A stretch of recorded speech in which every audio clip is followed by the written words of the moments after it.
제목을 따라해 보겠습니다. 담대히 복음을 전하라. 오늘 본문 말씀은 사도 바울의 1차 선교 여행 중에 있었던 내용입니다. 1차 선교 여행이 시작되자 바울과 바나바는 수리아 안디옥을 출발해서 제일 먼저 구브로 섬에 갔습니다. 거기서 복음을 전했는데 총독이 예수님을 믿는 놀라운 역사가 일어났습니다. 마술사 한 사람이 반대는 했지만 큰 반대는 없었습니다. 바울 일행은 힘이 나서 열심히 복음을 전했습니다. 그 후에 바울과 바나바가 소아시아, 여러분 지금 얼마 전에 터키가 이름을 바꿨죠? 튀르키예 이렇게 바꿨죠? 소아시아, 지금의 튀르키예, 비시디아 안디옥에 이르러서 회당에서 안식일에 복음을 전하니까 유대인과 유대교에 입교한 많은 경건한 사람들이 복음을 받아들였습니다.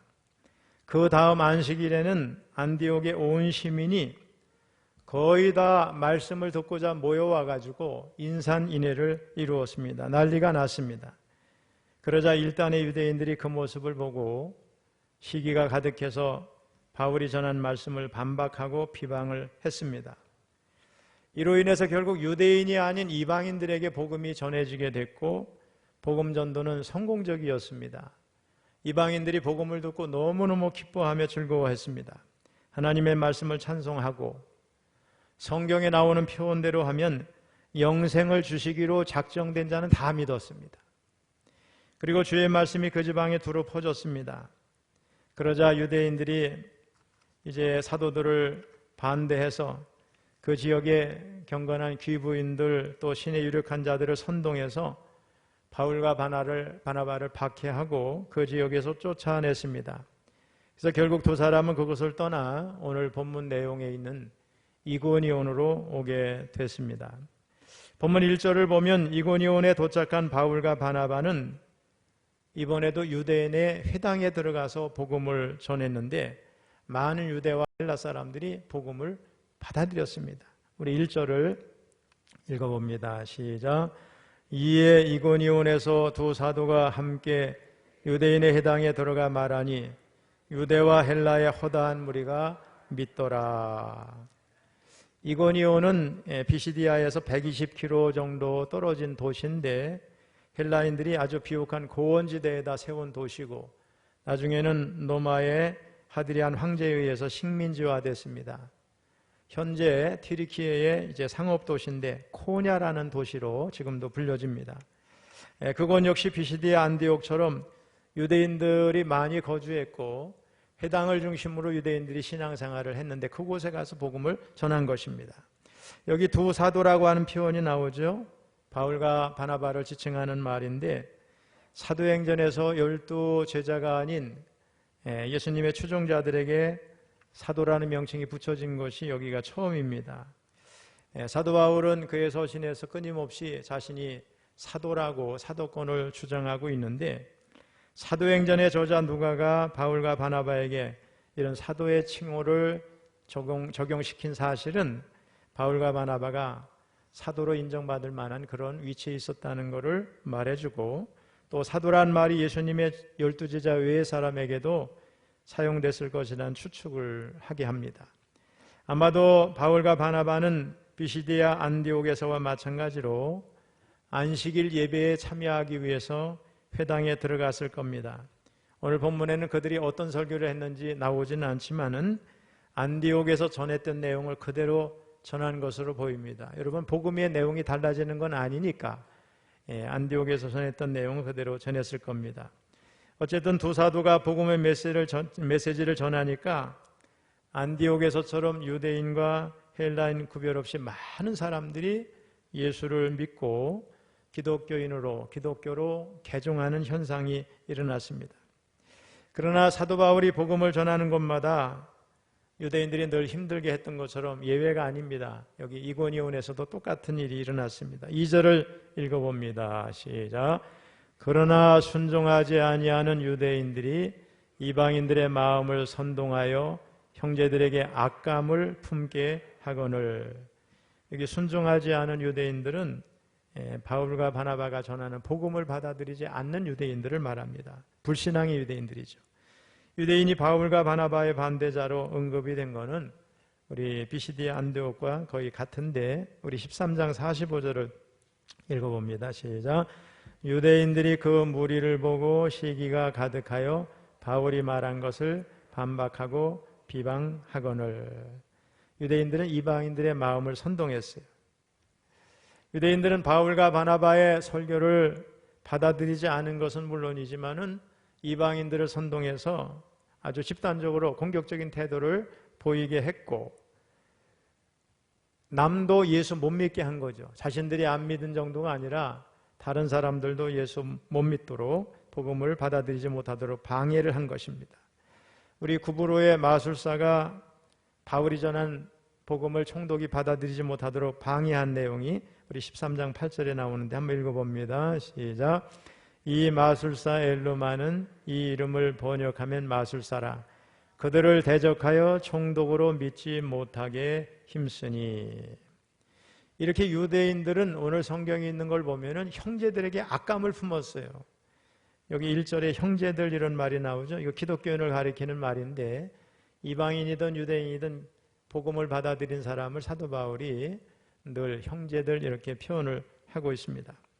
어쨌든 유대인들의 박해에도 불구하고 바울과 바나바 사도는 이고니온에 오래 거하면서 담대하게 복음을 전했고, 주님이 주신 놀라운 표적과 기사가 거기서도 많이 나타났다고 성경은 말합니다. 3절 읽어봅니다. 시작. 두 사도가 오래 있어 주를 힘입어 담대히 말하니 주께서 그들의 손으로 표적과 기사를 행하게 하여 주사 자기 은혜의 말씀을 증언하시니. 자, 어떻게 유대인들의 이런 엄청난 박해에도 불구하고 또 방해에도 불구하고 두 사도가 그곳에 오래 있었을까? 아마도 예수 믿기로 작정을 하고 개종한 사람들을 보호해야 되겠다 이런 생각을 했을 것이고, 또 반대하는 사람들에게 복음을 잘 이렇게 변증을 해서 그들을 좀 변화시키면 어떻겠나 이런 생각을 했기 때문에 오래 그곳에 남아 있었던 것으로 보입니다. 또 주님께서 힘을 주셔서 담대하게 복음을 전하게 하셨고, 거기서도 기적과 이사가 많이 나타나가지고 두 사도가 전하는 복음이 참되다는 것을 증거해 주었기 때문에 그곳에서 오래 계속해서 복음을 전할 수 있었습니다. 여러분, 사람은 사람의 말에 많은 영향을 받게 됩니다. 그래서 어떤 말을 하고 우리가 어떤 말을 듣느냐가 대단히 중요하죠. 세계적인 물리학자 아인슈타인은 4살까지 말을 제대로 못했고 7살이 돼서도 심부름 하나 변변하게 못했대요. 초등학교에 들어갔습니다. 수학은 잘했는데 나머지 과목은 다 낙제점이에요. 그래서 선생님은 아인슈타인을 전응하러 낙인 찍었어요. 1학년 때 담임 선생님은 생활기록부에 이렇게 썼어요. 이 아이에게서는 어떤 지적인 열매도 기대할 수 없음. 그 선생님은 아인슈타인이 계속 학교 나오면 다른 아이들에게 방해가 된다고 생각을 했어요. 그래서 어머니에게 아인슈타인을 학교에 보내지 말라고 얘기를 합니다. 기가 막힐 일이죠. 근데 그 어머니는요, 아들에게 하루에도 몇 번씩 이런 말을 해줬대요. 너는 세상의 다른 아이들과 다른 장점이 있단다. 그리고 이 세상에는 너만이 할 수 있는 일이 기다리고 있단다. 그 길을 찾아야 한다. 너는 이 다음에 반드시 훌륭한 사람이 될 거야. 여러분, 학교 선생님은 애가 맥 빠지게 힘을 잃게 했는데 그 가정에서 어머니가 자꾸 힘을 준 거죠. 용기를 준 거예요. 그 결과 세계적인 석학이 될 수 있어요. 여러분, 우리도 살아가면서 주변 사람들에게 이렇게 격려하고 용기를 주고 위로해주고 그런 말을 많이 하면 좋으리라고 생각을 합니다. 자, 사람의 말도 또 사람의 격려도 큰 힘이 되는데 3절에 보니까 두 사도가 어떻게 힘을 얻었다고 되어 있느냐? 주를 힘입어 이렇게 되어 있어요. 바로 주님을 통해서 힘을 얻었다고 말씀합니다. 여러분, 세상이 주는 힘은 온전하지 못해요. 충분하지도 못하고 한계가 있습니다. 그러나 주님이 주신 힘은 온전한 줄로 믿습니다. 충분합니다. 한계도 없습니다. 사도행전에 보면 바울 사도가 어려울 때가 너무 많이 있었는데 특별히 예루살렘에서 체포돼서 재판을 받고 있을 때죠. 채찍으로 맞았습니다. 다 바울을 죽여야 한다고 소리를 지릅니다. 아무도 바울을 변호해 주는 사람이 없어요. 내일이 없어요. 보통 어려울 때가 아니죠. 생사의 갈림길에 이렇게 있을 때 바울이 용기를 내게 됩니다. 용기가 생겼어요. 어떻게 힘이 났느냐? 주님께서 찾아오셔서 그에게 용기가 되는 말씀을 들려주셨어요. 우리 사도행전 23장 11절을 읽어봅니다. 시작. 그날 밤에 주께서 바울 곁에 서서 이르시되 담대하라. 네가 예루살렘에서 나의 일을 증언한 것 같이 로마에서도 증언하여야 하리라 하시니라. 여러분, 이런 말을 주님으로부터 직접 들었다고 생각하면 얼마나 힘이 나겠어요. 그래서 걱정, 근심이 다 물러가고 용기 백배했습니다. 4절을 보면은 사도 바울 또 바나바 이 두 사도가 복음을 전했더니 이고니온에 사는 사람들, 그 시내의 모든 사람들이 두 무리로 이렇게 나뉘어졌다는 거예요. 4절을 읽어봅니다. 시작. 그 시내의 무리가 나뉘어 유대인을 따르는 자도 있고 두 사도를 따르는 자도 있는지라. 전도의 결과로 두 종류의 사람이 이고니온에 생긴 건데, 복음을 듣고 믿은 사람들과 복음을 거부하고 반대하는 사람들이에요. 여러분, 복음이 전해지는 곳에는 항상 이런 일이 있겠죠? 복음은 그걸 받아들이고 믿는 사람에게는 엄청난 기쁨, 위로, 용기, 구원의 확신이 되지만은 반대하는 사람들에게는 걸림돌, 늘 거침돌이 됩니다. 여러분, 신앙에는 중간지대가 없어요. 근데 오늘날 세상 사람들은 적당히 중간지대에 있고 싶어 합니다. 우리가 복음을 전하면 어떤 사람들은 복음에 대해서 이렇게 관심이 있는 것 같아요. 그런데 자기가 가지고 있는 세상적인 가치관을 절대 버리려고 하지 않아요.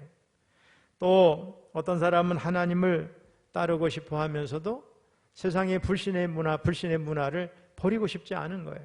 그런 관습. 또 어떤 사람들은 자신이 가지고 있는 것을 그대로 가지고 예수님을 믿으려고 그래요. 그러나 여러분, 분명히 알아야 되겠어요. 예수님을 따르는 삶에는 이것도 아니고 저것도 아닌 중간적인 선택이 없어요.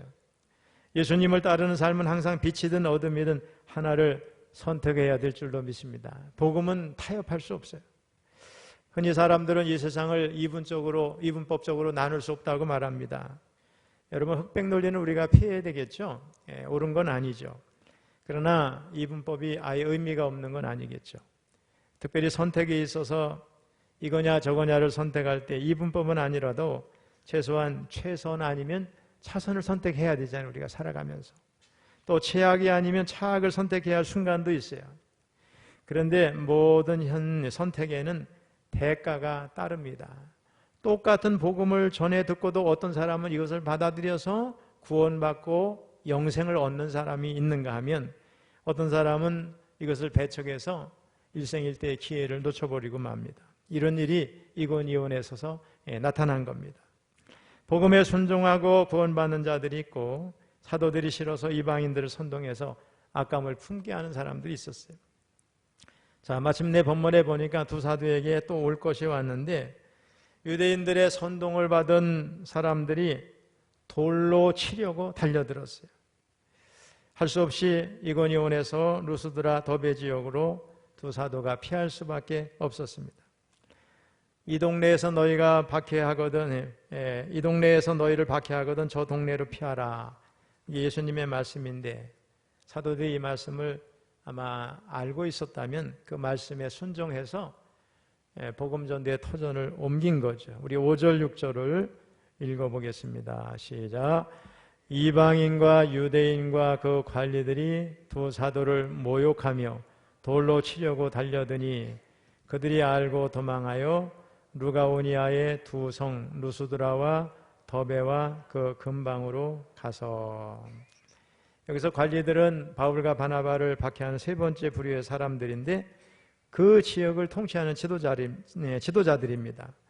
다시 말해서 바울과 바나바에 대한 박해가 단순히 해당 지도자들의 시기와 질투뿐만 아니라 정치 지도자들까지 가담한 아주 조직적이고도 강력한 공격적인 박해였다는 것을 보여주고 있습니다.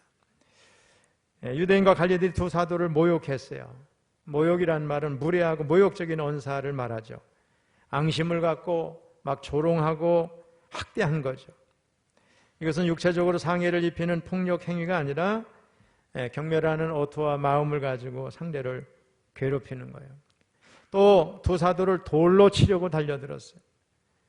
여러분, 아주 돌을 던지는 거 우리 유대인들의 전통적인 사형 집행 방법인데 여기에는 저주의 의미가 있는 거예요. 돌을 던지는 것은 저주의 의미가 있는 거죠. 우리 사도행전에서 스데반이 그렇게 순교한 거 여러분 아시죠? 당시 전도자들은 필연적으로 돌에 맞아 죽을 각오를 해야 했습니다. 그런 십자가를 져야 했어요. 근데 본문을 보면 돌을 던지는 행위가 실제로 일어난 것 같지는 않고 단지 상황 묘사를 하고 있는 거죠. 박해자들이 돌을 던질 만큼 험악한 분위기에 다다랐다, 그런 뜻이에요. 그래서 제가 공동 번역을 찾아보니까 이렇게 돼 있어요. 돌로 쳐 죽이려는 움직임을 보였다. 아주 생동감 있게 이렇게 표현했어요.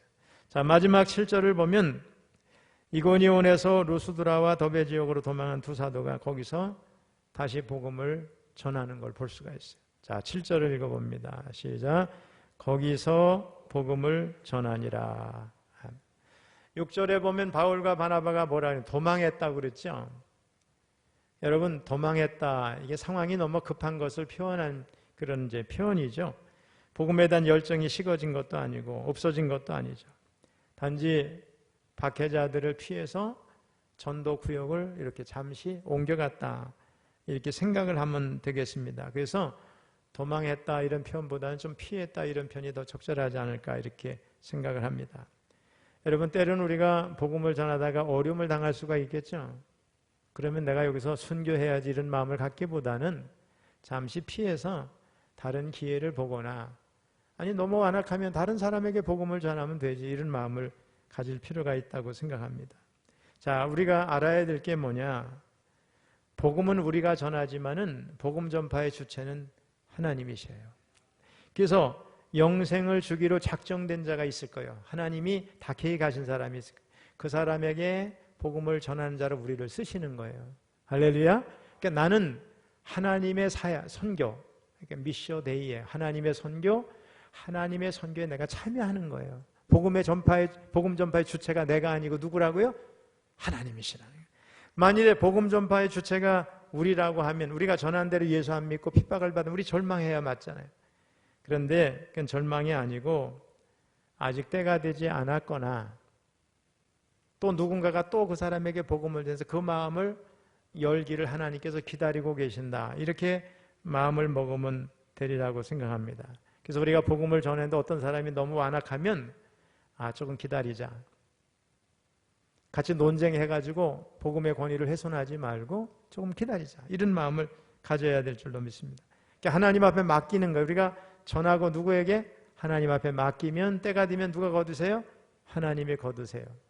지난번에 우리 영상을 본 일이 있잖아요. 내가 막 열심히 복음을 전했는데 교회 안 나왔어요. 근데 우리 교회 다른 사람이 전했는데 한마디인데 따라왔다는 거예요. 속상하죠. 근데 그게 아니에요. 그때는 그 사람이 마음이 완악했어. 근데 그 사이에 어떤 변화가 있을 수 있다는 거예요. 마음이 약해질 수도 있고 죽음에 두려움이 있을 수도 있고 죽음 위에는 어떤 일이 있을까, 이런 걸 고민하는 때라든가 이렇게 변화된 심경 속에 누가 살짝 터치해 주니까, 전에 복음을 전할 때는 완강히 거부했는데 그 한마디에 따라오는 거예요. 그러니까 때가 된 거죠, 여러분. 그래서 내가 전했을 때 꼭 내 말을 듣고 그 사람이 교회 와서 복음을 영접하지 않아도 낙심하지 말고 누군가가 데려오면 되잖아요. 이런 마음을 가지시기를 축원합니다. 어쨌든 바울과 바나바는 가는 곳마다 유대인의 해당을 중심으로 삼고 복음을 전했습니다. 자, 박해가 있었죠. 당연했어요. 그런데 주님을 전적으로 의지하고 낙심하지 아니하고 유대인들이 박해하면 또 옮겨서 전하고 또 옮겨서 전하고, 어떤 때는 죽을 뻔했다 또 나오고 감옥에도 갇혔다 또 나오면 또 전하고 막 그랬어요. 그래서 수리아 안독에서 출발해가지고 1차 선교여행이 구부르라는 섬을 거쳐서 지금의 튀르키예 본토로 들어가 그 중앙지역에 있는 거예요. 이고니온, 루스드라 다 그 중앙지역인데 거기 복음을 전하는 것이 1차 선교여행인데 사도 바울의 복음 선교여행이 대성공을 거두었습니다. 자, 본문을 통해서 알 수 있는 것처럼 비시디아 안디옥에서 박해를 받고 그 지역에서 쫓겨난 바울 일행이 이고니온에서 유대인의 회당에 가서 복음을 전할 때 많은 유대인 헬라인들이 복음을 받아들였어요. 그곳에서 오래 머물면서 담대히 말씀을 전했고 주님께서 기적과 이적을 보여주셔서 많은 사람들이 야, 저 복음이 참되구나 하는 것을 깨닫게 됐어요.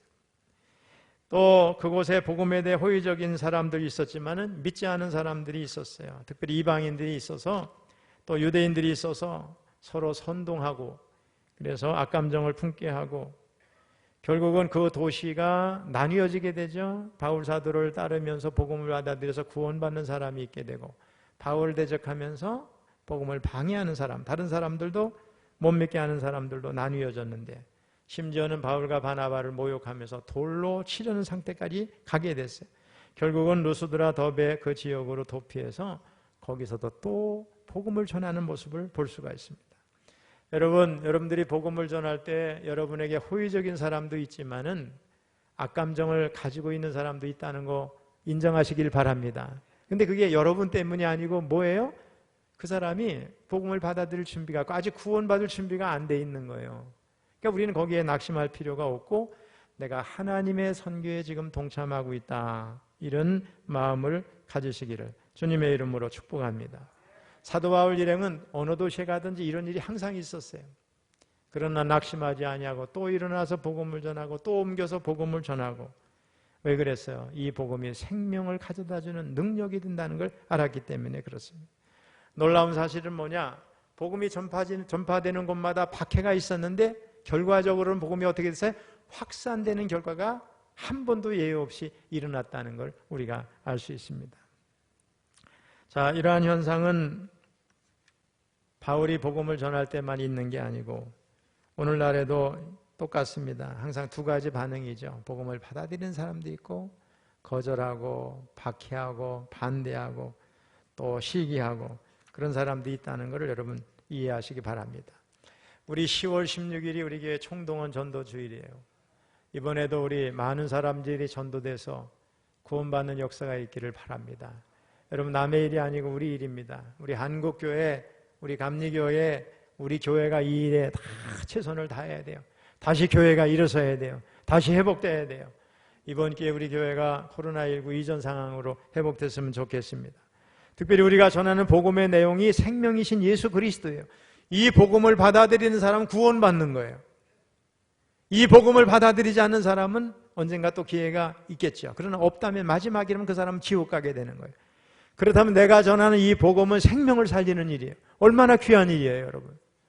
이 복음, 너무나도 이 귀한 복음, 생명을 살리는 복음, 한 가정을 살리고 한 사회를 완전히 변화시키고 한 사회의 문화를 바꾸는 이 놀라운 역사, 저와 여러분을 통해서 이 일이 이루어지기를 바라고요. 하나님은 이 철원도성을 우리에게 저는 붙여주셨다고 생각합니다. 이 일에 최선을 다해서 철원도성을 뒤집어 놓는, 변화시키는 우리 철원교회 성도 여러분 되시기를 주님의 이름으로 축원합니다.